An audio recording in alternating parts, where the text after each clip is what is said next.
what's up, guys? I figured I'd just do a video to check in with all the hurricanes, or both hurricanes going on right now. So I'm still home right now with my dog. They sent the rest of our guys all to the neighboring provinces to help out.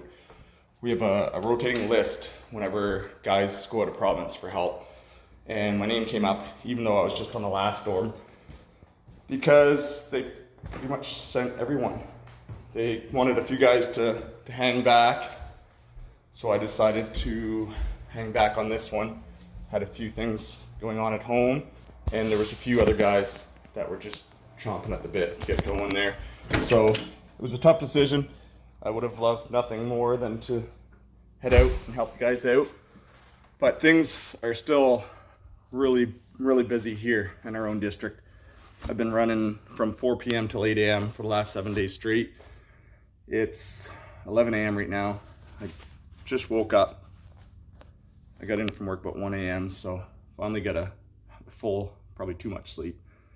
So dispatch just called, we got another outage. Like I said, there's not a whole lot of guys around, but I did want to show you guys a few clips of some of the stuff that went on over the last 7 days.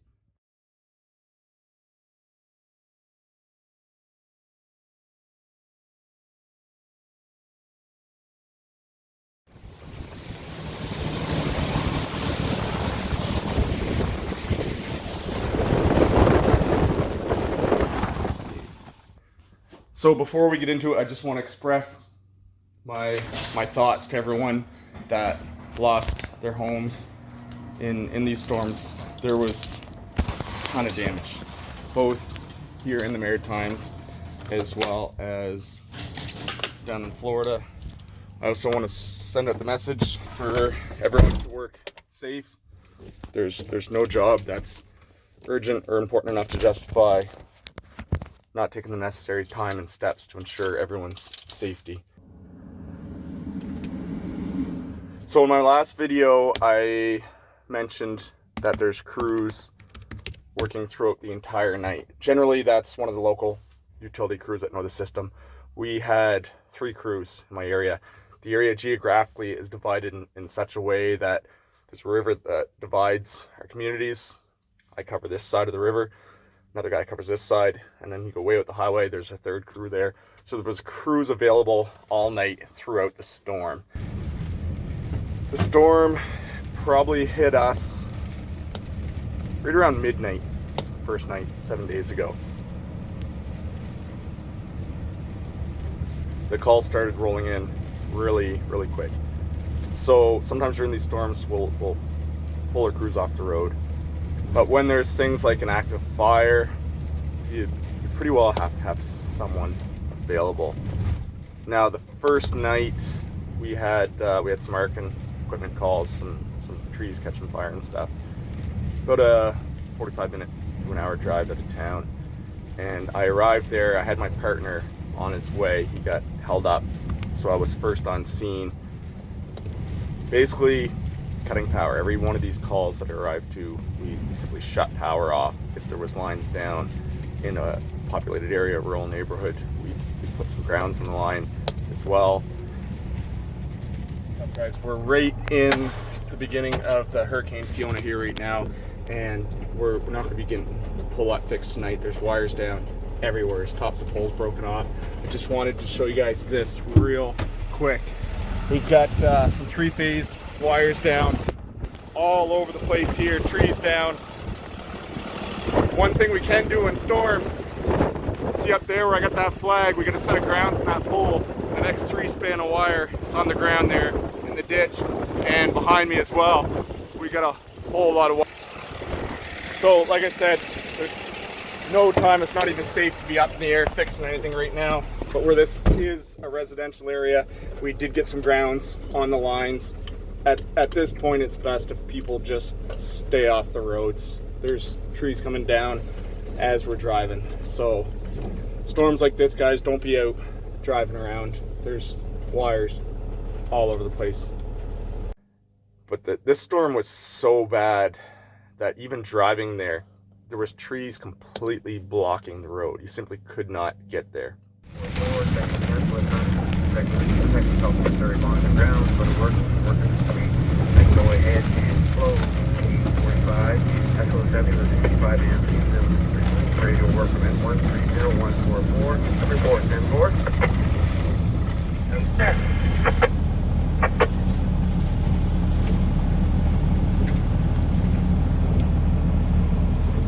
We came across an ambulance that was trying to get into town. The ambulance was going hot, meaning they had the lights going, and they simply couldn't get there. The road was blocked off. The fire department was out. The Department of Transportation was out. We were the first that just coincidentally happened upon this ambulance. So we cleared the trees off the road as we headed back into town. And it took about 3 hours just to head back into town. We're just heading back into town here now. We're at our maximum working hours. In another hour and a half. It's normally about a 45-minute drive, but as you see, the road blocked off in a ton of different spots. Just the last 5 kilometers, we've had 8 trees completely blocking the road. No way to get around them at all. Okay, so we got another tree blocking the road here. Cut that up for them. So, kind of glad we were out of here because, well, we ran into that ambulance that was stuck behind that tree. They're not equipped to handle something like that. Of course, fire departments and Department of Transportation's quite busy as well. So just by a complete fluke that we happened upon that ambulance there, able to get them on their way. We're gonna carry on down the road. Hopefully we don't run into too much more trees blocking the way. So the next morning, crews were ready, full force, start trying to get the feeders on. It was a really slow process at first. There was just so much damage. So I was home sleeping, not quite at sunrise. I got home at like 8:30 in the morning, and we had our mandatory 8 hours rest. As soon as I come back in, crews were trying to get some of the reclosers and breakers back on, and some stuff gets missed here and there, treetops in the woods that were making contact with the primary. So the second and even the third night, I was basically following fire trucks, dumping lines, making scenes safe.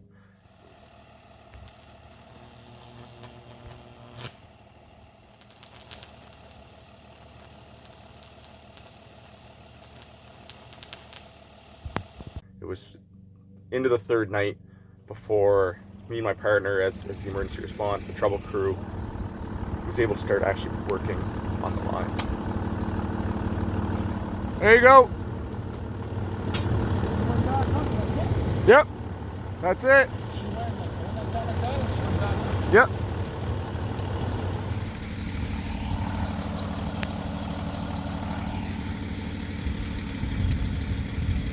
What would they turn? All green or All red. Okay. Should be any minute now. There we go. She's all on now. Should you text the false trip? Yeah, it would have tripped right back open. So I'm just booting up my computer because we pretty well got everything cleaned up here now, but there's still a lot of calls rolling in. This one here, I got just a no power call, heard a loud bang, lights went out. So likely a cutout open here. We're gonna head that way. But the majority of the calls in our area, I wanted to go up in the boom one of these days, right in town. There's 25,000 people in this town where I live, and if you go up in your boom and take the camera and pan over the town, you can't see houses, it's trees. There's just trees everywhere here. It makes working on power lines pretty tough sometimes. So a lot of our calls were tree related. We had rain for 3 days before the storm hit, so a lot of the trees were uprooted. So there was great big trees down everywhere. So this tree here, it's in someone's backyard, and there's 4 main stems to the tree, one of which had fallen on the neighbor's loop previously, not that long ago, maybe a month ago. So we had it on our emergency list of trees to be removed by our internal tree crew, and that list, it's long, so the tree didn't get quite removed yet. the other end of the branch come down over the tree owner's loop, and it didn't knock the power out. The tip of it was inches from the 12 kV line. You'll see here in this pic. So I got a couple clips, show you guys how we remove these trees. Basically, I mean, we've got climbers and rigging and stuff like that, but this one, where the tip was virtually in contact with the 12,000 volts, we were able to remove the entire tree while the power was still on using the telescopic stick, the extendo stick, which is insulated 100,000 volts per foot on the last section of the stick.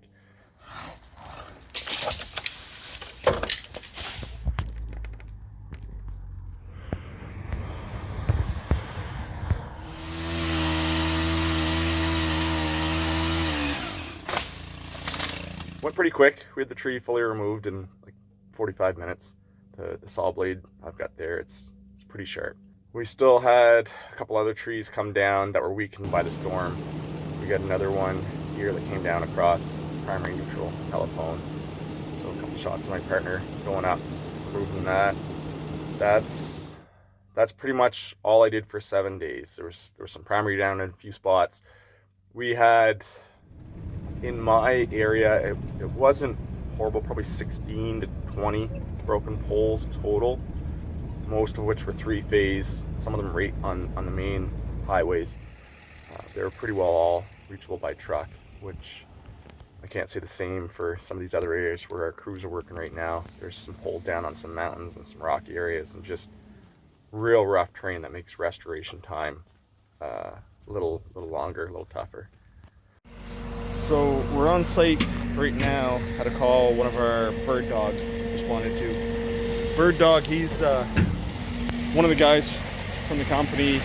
He's one of our detailers, maybe an engineer, someone that knows the system and knows a lot of our procedures, that check out calls during a storm to kind of assess the urgency. So we're 3 days into the storm now. A lot of customers are restored, but there's still hundreds of calls. In this particular call, there was no outage, but there was a branch on the 3-phase that actually hauled one of the phases low enough the branch could be reached from the ground. So there was a couple of kids on some bikes that showed up at the same time as our bird dog was here. They said they were going to try and knock the branch off with a stick. So the guy got them to hang back, told them not to touch nothing, and then sure enough the branch flashed over, just rocking back and forth in the wind a little bit. So that's a 3-phase line there. We just shut the power off.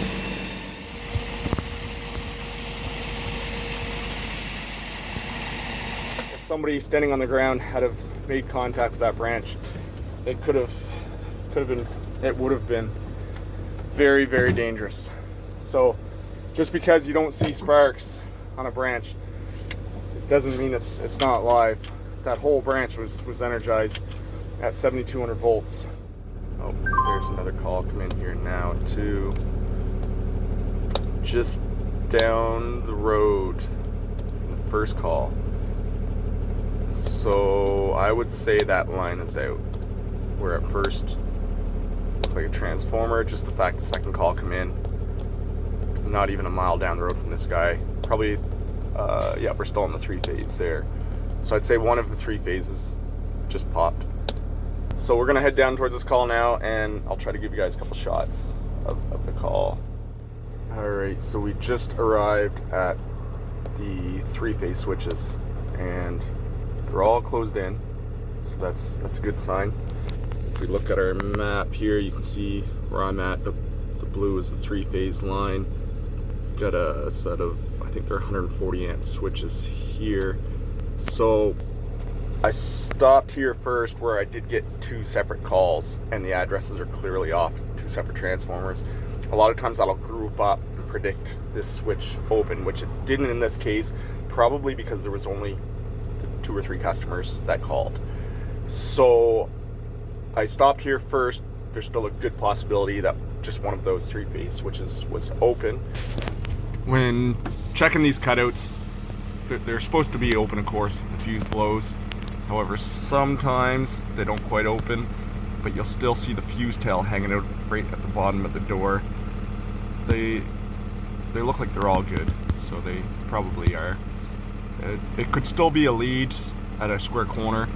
A lot of times when there's a hard corner like this one here, or even this guy over here, you can see, I mean, there it's 266 wire with the impact, so it's likely not going to burn off. But sometimes that is the cause. You get a jumper or lead that burns off on a pole. They can be a little bit trickier to find because generally you check your protection points as you track down where you lost the source. So I suspect what happened today is sideline bumped or a transformer, and that caused the recloser to open and close back in. So the other customer, probably watching TV, something that doesn't automatically turn back on, probably sitting there watching TV.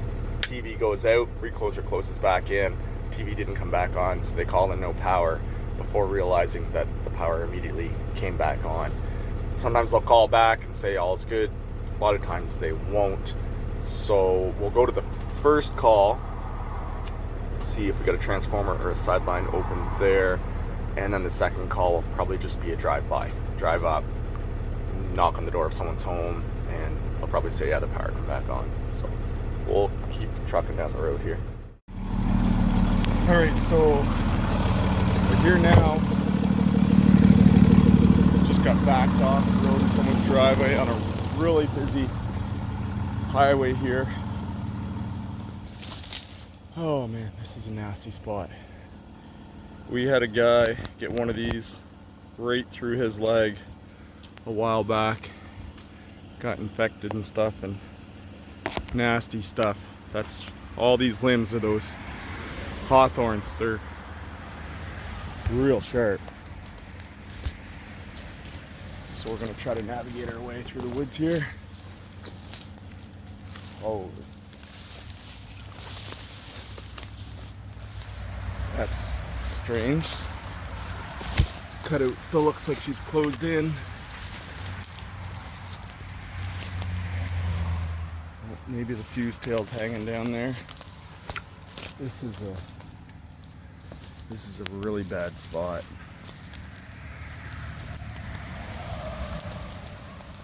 Just looking on the ground here right now. See if there's any dead squirrels or animals or anything.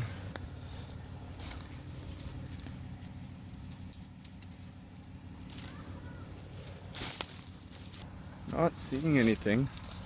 That's not a good sign at all. Can't see a fuse tail either. So I'm gonna get the extendo stick and get that cutout door open. See if the fuse did in fact blow. Maybe the fuse link just pulled out. Hopefully we don't gotta get into replacing that transformer. She'd be she's a nasty spot. Alright, so we've got the door down. This is what I was talking about as far as the fuse tail. It was blown. The door was still in the closed position. Usually you can see that tail sticking out. Well, actually usually the door's open. This is an old cutout door. That fiberglass, you do not want to handle this door with your bare hands. Get fiberglass all in your skin. So she clearly blew. There's no signs of any squirrels or anything. There is open wire secondary, those 3 wires right in the middle. It's low voltage 120, 240. So where it's open wire secondary, we're gonna have to patrol that, make sure there's not a tree jumping. Oh, this is nice. See, there's a spacer up there. So everything looks good. Well, I shouldn't say good. Looks horrible with all the trees. But we're going to refuse and close that transformer back in. There may even be a critter still sitting on top of the transformer. Whenever you're fusing these guys, if you don't know the fuse size, it is indicated right on the top of the fuse. You see we got a 10 amp fuse going into this guy.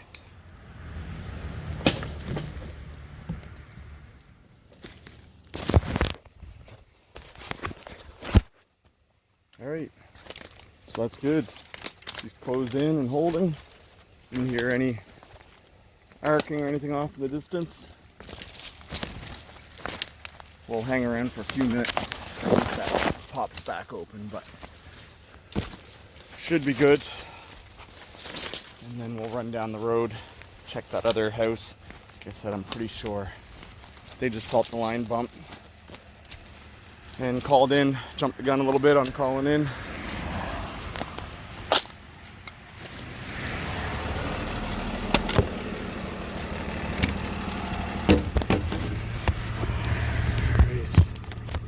So just before we hit the road, I'm gonna go see the customer that was chatting with me there. Make sure his lights did come back on. All right, so all is good here. Power's back on. I talked to the gentleman that lives here in the area, and it's been probably 10 or 15 minutes. So if there was still a problem, it would have opened back up by now, most likely, not always. So we're gonna carry on down the road, check out that other call. As I said, I suspect it's nothing. It came in way too close to this outage to be a coincidence, but sometimes it's a coincidence. All right, so we're here now. Doesn't look like anyone's home. So we're just gonna hop out, check the meter.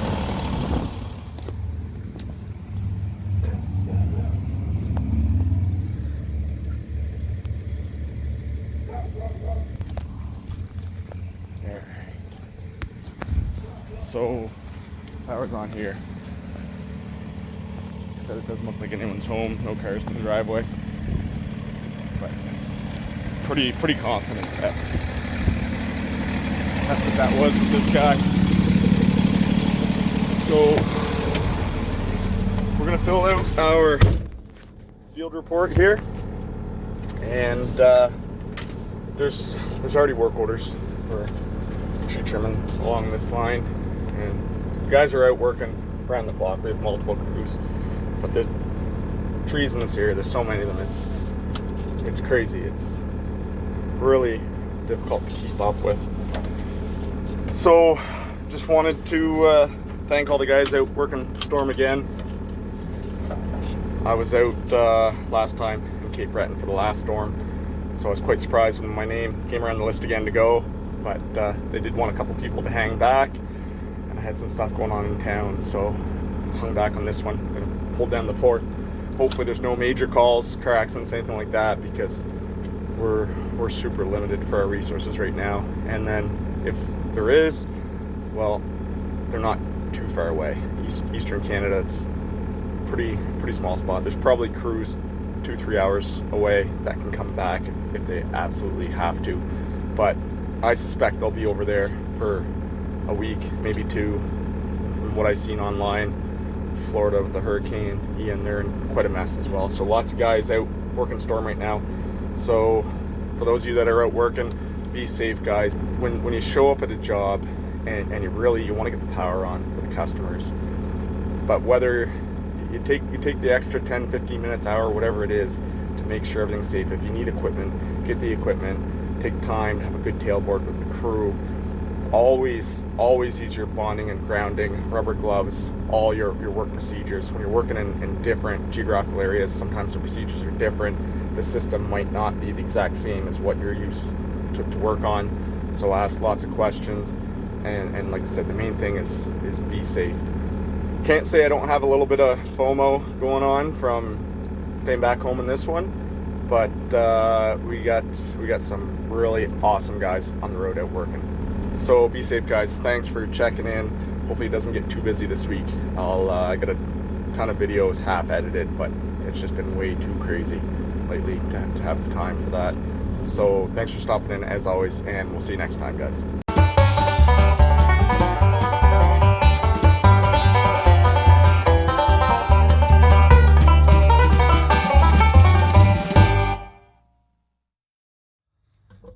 Here's a meter from one of the house fires I was at during the storm. Well, not a house fire, it was a commercial building.